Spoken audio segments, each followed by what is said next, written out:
Agora, a voz do pastor, com Dom Luiz Fernando Lisboa. Louvado seja nosso Senhor Jesus Cristo, para sempre seja louvado. Queridos irmãos e irmãs, hoje, dia 18 de julho, 15ª semana do Tempo Comum. Estamos vivendo um tempo especial do Tempo Comum. Por que especial? Porque a maioria das semanas do tempo litúrgico são semanas do Tempo Comum. São dois grandes ciclos que celebramos: ciclo do Natal e ciclo da Páscoa. Então, esses dois ciclos celebramos durante o ano litúrgico, mas fora desses dois ciclos temos então o Tempo Comum.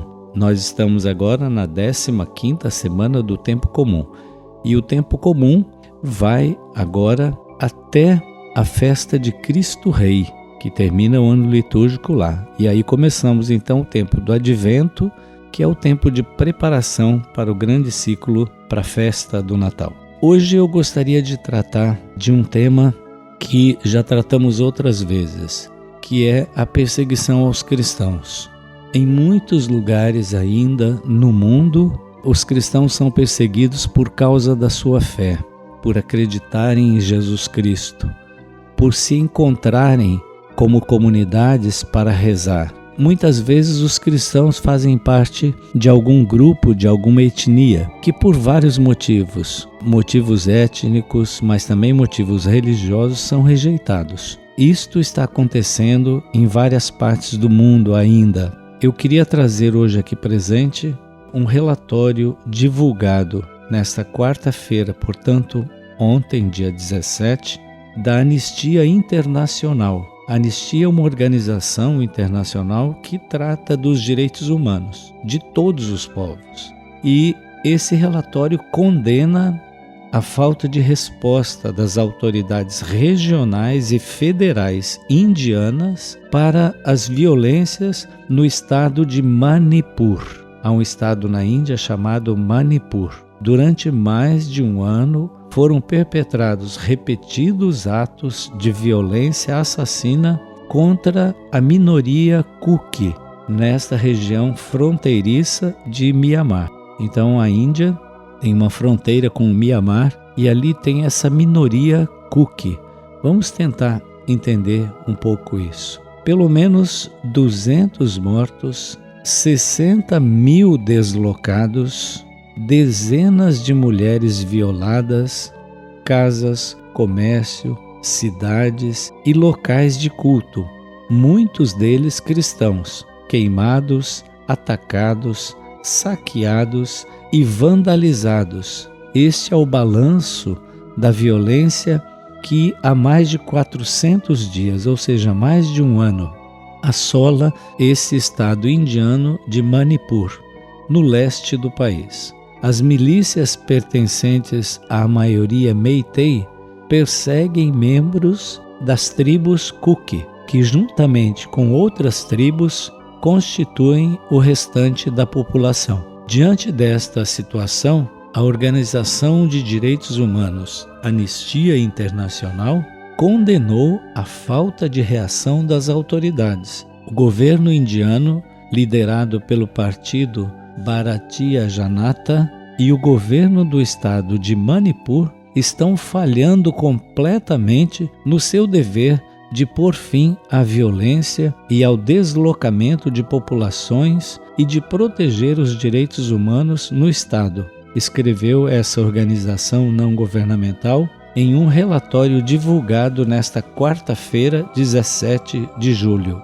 Quando falamos de deslocamento, deslocados, populações deslocadas, significa que as populações têm que sair das suas casas, têm que sair das suas aldeias, dos bairros onde moram, para fugir da perseguição. Então, saem muitas vezes com uma bolsa, carregando algumas coisas, ou saem sem nada, porque houve algum ataque. Semelhante a todos os outros tipos de guerra, de lugares de violência. Eu vivi isso muito de perto lá em Moçambique. Aquela guerra que está acontecendo lá no estado onde eu morava, na diocese onde eu morava, já deslocou mais de 1 milhão de pessoas. São pessoas que têm que deixar tudo para trás, deixar sua vida e fugir para buscar algum tipo de proteção. O primeiro-ministro indiano não esteve aqui nenhuma vez, disse a população, e afirmou a Akar Patel, que é presidente da Anistia Internacional na Índia. Ele não visitou durante a campanha para as eleições gerais no início deste ano e só falou sobre o Estado em 2 ou 3 ocasiões. É curioso e triste ver que ele não demonstrou suficiente interesse por Manipur, acrescenta esse presidente da Anistia Internacional. A mesma indiferença foi demonstrada pelas autoridades regionais, ou seja, do Estado, também rotuladas como BJP. Suspeito que eles não querem ser vistos como falharam em termos de segurança. É por isso que o governo da União não conseguiu destituir o ministro-chefe, que é o governante local responsável pelo Estado. Acredito que isto permitiu que a violência continuasse, explica esse presidente da Anistia Internacional. Como resultado da violência, cerca de 60 mil pessoas viram-se obrigadas a viver em campos de deslocados, em condições muito precárias, dispondo somente do básico, comida e abrigo. Campos de deslocados são lugares, um terreno onde se armam barracas, tendas de lona ou de plástico, e essas pessoas deslocadas ficam ali, vivendo numa condição subhumana, sem água, sem alimentação, dependendo de ajudas e da boa vontade de outras pessoas e de organizações. Diz ainda o presidente da Anistia: acredito que o governo tem de fazer muito mais para garantir que estas pessoas sejam reabilitadas da melhor forma possível, afirma o presidente da Anistia da Índia. E penso que um dos resultados que devemos procurar é garantir que sejam criadas as condições para que possam regressar para suas casas. No momento, nada está sendo feito nesse sentido, lamenta. O principal medo deles é que nada aconteça, que nada mude e que essas pessoas continuem nos campos de deslocados. O resultado de mais de um ano de crimes impunes é um território agora dividido, com o vale quase desprovido de tribos Kuki e outras onde já não existem Meitei, que é outra etnia.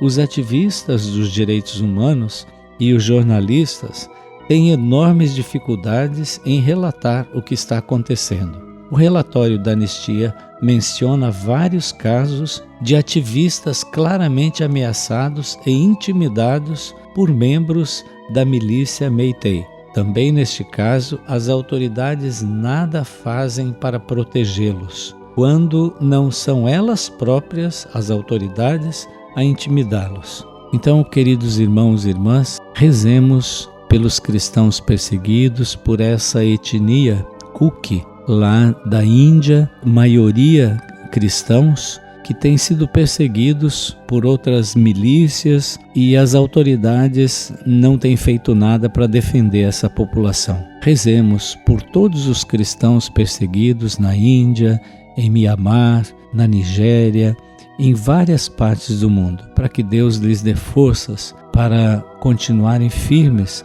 na sua fé e nos projetos que abraçam na luta por um mundo melhor. O Senhor esteja convosco, Ele está no meio de nós. Abençoe-vos o Deus todo misericordioso, o Pai e o Filho e o Espírito Santo. Amém. A Voz do Pastor, com Dom Luiz Fernando Lisboa.